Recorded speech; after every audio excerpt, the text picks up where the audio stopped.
Hello everyone, welcome back to the channel. Minecraft's latest update, the Spring to Life game drop, releases today, so I thought why not show you everything that's new. And on the surface, it doesn't seem like there's too much that's been added, but looking through all my notes and at the patch notes, there's a ton of things. So I'm going to make good use of everyone's time, and I'm going to try to go as fast as I can while still explaining everything in pretty good detail. So the first things I'm going to go over are the new blocks, and these right here is one of them.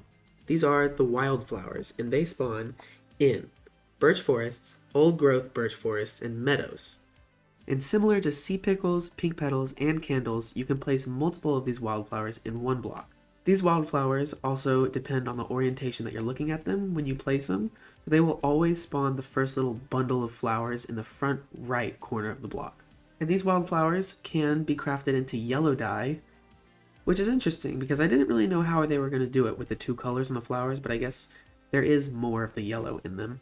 You can bone meal them and they will fill up the block, and then they will just start shooting them out. Bees are also pretty big fans of these flowers. You can see one pollinating a little batch right there. And if we move over from this birch forest, we can go to the oak forest, which has a ton of these new blocks, which is the leaf litter. The same rules apply as the wildflowers when it comes to placing them. You can acquire these leaf litters by smelting any type of leaf, and they can also be used as fuel. Each one of these leaf litters smelts half an item, so you need at least 2 of them to smelt one thing, so I guess this is not a very profitable recipe right here. And although it's hard to see on grass, if I put it on top of this black concrete, you can see that as I change biomes, the color of the leaves also change. Both the leaf litter and the wildflowers can be compostable, and they both have a 30% chance of adding a layer. Staying with the forest theme we've got going on, the next thing we have is the bush, and these are found in plains, windswept hills, windswept gravelly hills, windswept forests, rivers, frozen rivers, forests, birch forests, and old growth birch forests. You would not believe how many times I had to redo that clip. Just like the leaf litter, these do change colors depending on what biome you're in. So you can see here, as I switch biomes, they do get a little more minty. These have a 30% chance to add a layer to a composter. These bushes are bone mealable, but instead of just duplicating them, they will spread over to adjacent blocks. And finally, you can harvest them with either shears or a silk touch tool. From one bush to another, we have the firefly bush, and this one is my personal favorite addition in this update. These are found in swamps, near rivers, and near water and mangrove swamps. You can also find them very rarely in Badlands. And during the day they look cool, they sparkle, but as soon as I make it nighttime, you'll notice that around them there's little firefly particles, and for me it is very loud because my volume is up quite high, but they have a little firefly locust sound to them.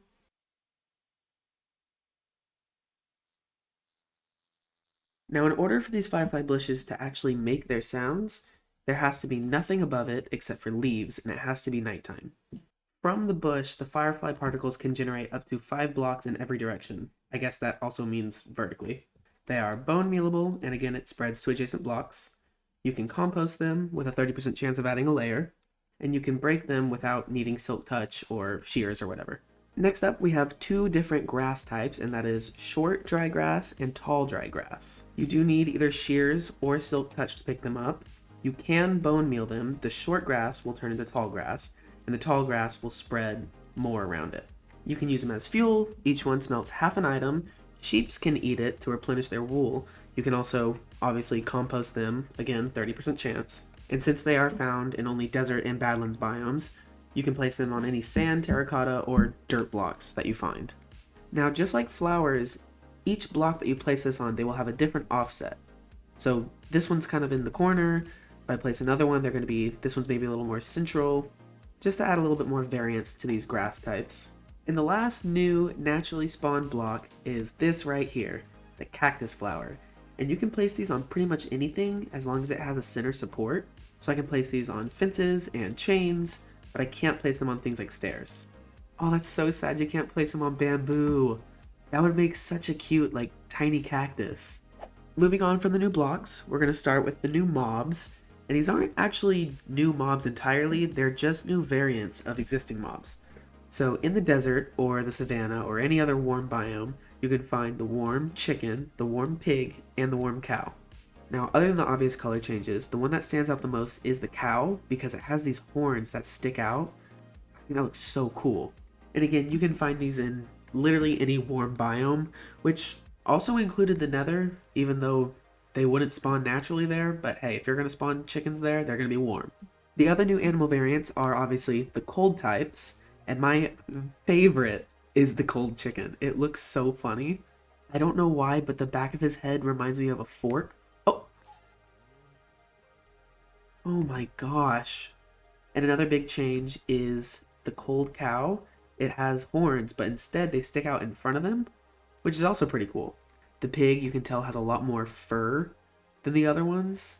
Now, in all the other villages, the animals that spawn will be the default variants, but in desert villages, you will get the warm variants of the pig and the cow. And if you are in a temperate biome like the plains, you are going to get the default variants of these animals. When it comes to breeding them, it doesn't matter what biome they're in, but it will choose between the two adults. So we have, I guess, a 50-50 chance of it being warm or temperate. In this case, we got a warm one. Oh, look how cute he is. The horns are the same size. It's wild. We also have two new egg types. We have the blue egg for the cold chicken, which once I hatch one, it will be a little baby cold chicken. And the brown egg is dropped from, obviously, the warm chicken, which will eventually spawn a little baby warm chicken. Temperate chickens will still drop the regular eggs. These eggs can also be used interchangeably to make things like cake and pumpkin pie. You don't need the regular eggs to make them. Now, up next is a feature that was actually added in Bedrock many years ago, and these are fallen trees, and they have oak, spruce, birch, and jungle variants. The birch trees have a shorter variant, which is about the size of this one, but they also have a taller variant to show off the taller birch trees from the old growth biomes. And you can find any of these in the biomes that their corresponding tree spawns in, except for meadows, bamboo jungles, rivers, groves, and flower forests. You'll also see that every once in a while they can spawn with leaf litters on them, as well as mushrooms and vines. And if you've been paying close attention, you might see that underneath all these trees there's little leaf particles that fall. The color matches what type of tree it's falling under. The oak one has a little bit of a darker one, and the birch one is a little bit lighter.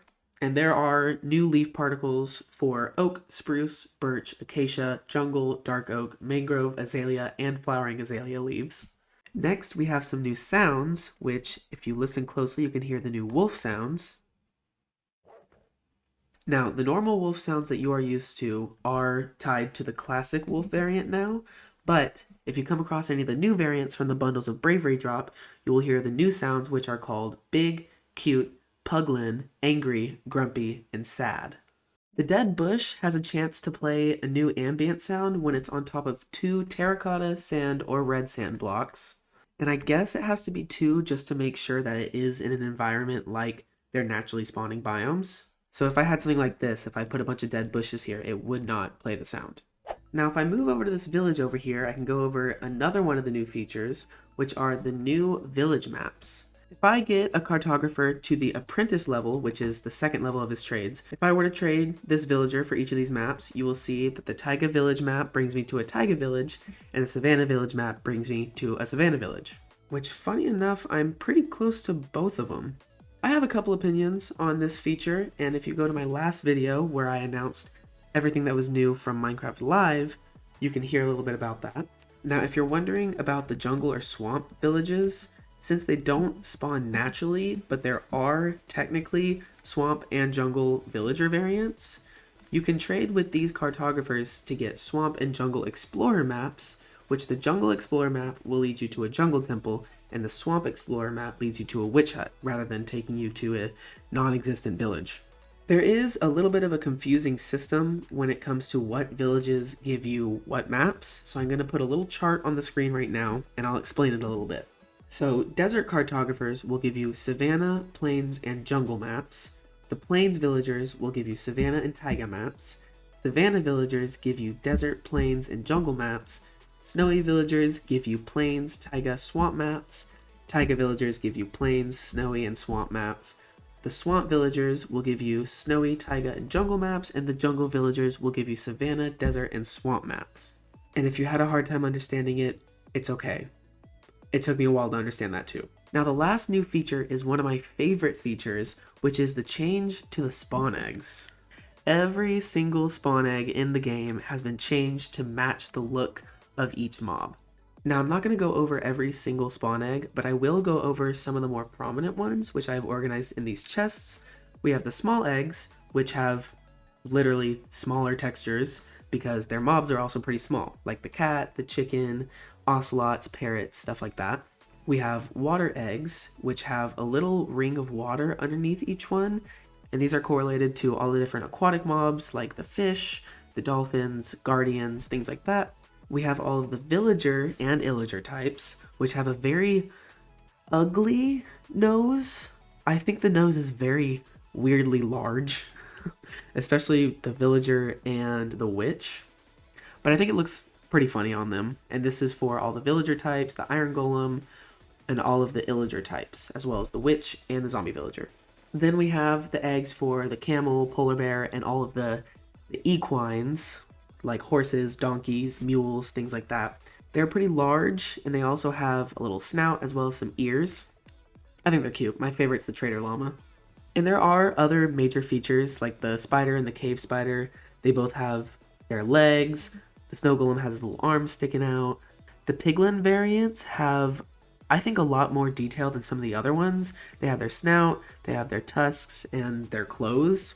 And keep an eye out for my next video, because I am going to do a tier list of every new feature from this game drop, as well as a separate tier list for all of the spawn eggs. Now that is all of the new major features, but I do want to go over a lot of the changes. The first change I want to go over is to beacon beams. Used to, you would get a little bit too far from a beacon beam and then you couldn't see it anymore. Now, the further you go, it actually gets easier to see and it thickens the beam. If you went past 16 chunks, you wouldn't be able to see the beam anymore, but now, if your render distance is high enough, you can see past 16. You'll also notice that instead of the old 1024 blocks that it would go up to, it goes all the way up to 2048 blocks high, which I think is really cool. I think beacons have always been a little lackluster when it comes to the name. I mean, it is a beacon, but once you go too far, it's kind of hard to see. The Creaking Heart has a new texture for its dormant form when it's daytime. So you'll see it is lit up, but it's a little more brown rather than orange. And then once I turn it to night, you'll see that they lighten up a little bit and they spawn their really ugly things. Staying on the topic of creakings, if I were to spawn a creaking and then named it, such as Mr. Creak, and then I changed the daytime to day, you'll see that all the other ones will die, but Mr. Creak right here is living on. The caveat to this, though, is if it gets too far from its heart, which in this case this was spawned from a spawn egg, so I guess it never will, but any of these naturally spawned ones, if they get too far from their heart, they will disappear. So be careful.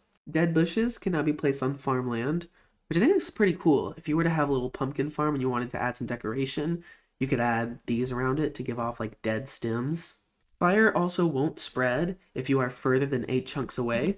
So if I were to go, I actually don't know how far 8 chunks is. I'm going to assume it's about this. You're not going to see that fire spread. You might see it disappear, but it's not going to spread to any other blocks. Iron blocks, iron bars, iron doors, iron trapdoors, and the heavy weighted pressure plate all have new sounds when it comes to placing them, hitting them, walking, and break sounds.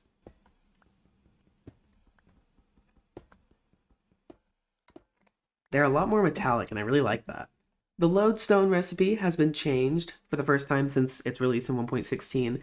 Instead of needing a netherite ingot, you only need an iron ingot, and you can get yourself a beautiful little lodestone.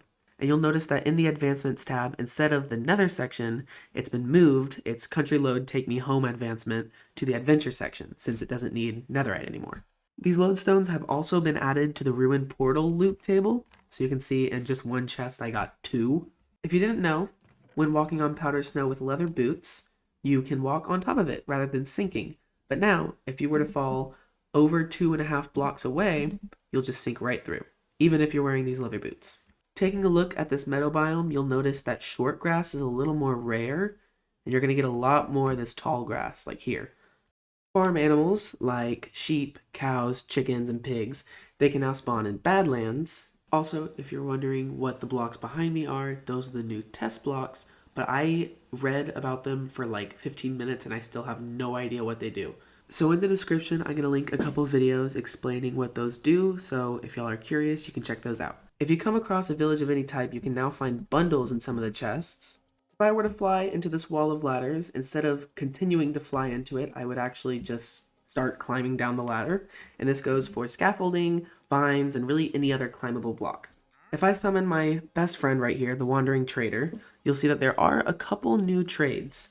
The Wandering Trader has better prices, more trades, and more stock for each item.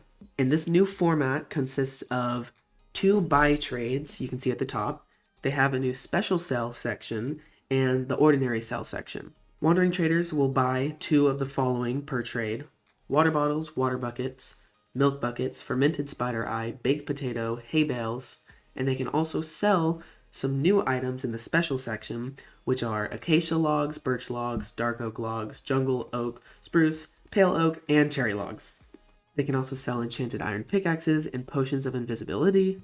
Pistons, when they break blocks, they will now play the break sound of the block as well as the piston sound. So if I break this amethyst cluster, you can hear the little chime from the amethyst. And if I break these candles, there's a little pop that they'll make. It's kind of hard to hear, but it was there.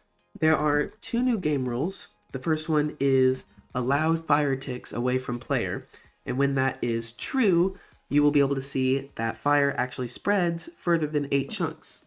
The next one is TNT explodes, and on default this is true. If I set it to false, you can see that lighting it with a flint and steel does not work, and you'll have a little thing above your hotbar that says TNT explosions are disabled.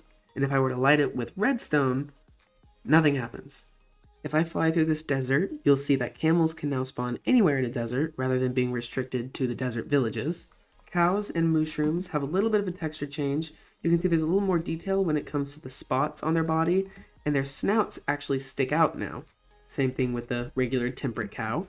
Depending on the biome, sheep have different chances of spawning with different wool colors. So you'll find most commonly the white one in the plains, along with black, gray, light gray, brown, and obviously the rare pink variant. This is a horrible example, but when pale gardens generate, they will now take up a little bit more space from a dark oak forest. So rather than them just generating on the edge, sometimes they'll extend a little bit into the dark forest. You can also now find woodland mansions generating in pale gardens, which if you manage to find one, good job, because that's wild. And just like that, I have now gone through every new feature in Minecraft's newest drop, the Spring to Life drop. It came out today, so now you can update your worlds and see all these new features. If you enjoyed this video, please leave a like. That would be greatly appreciated, and subscribe if you really want to help me out. Let me know in the comments what you thought of this video, and also let me know what your favorite new feature is from this game drop. Mine is the Firefly Bush. But that is all I have for you guys today. Thank you so much for watching, and I will see you guys later. Bye-bye.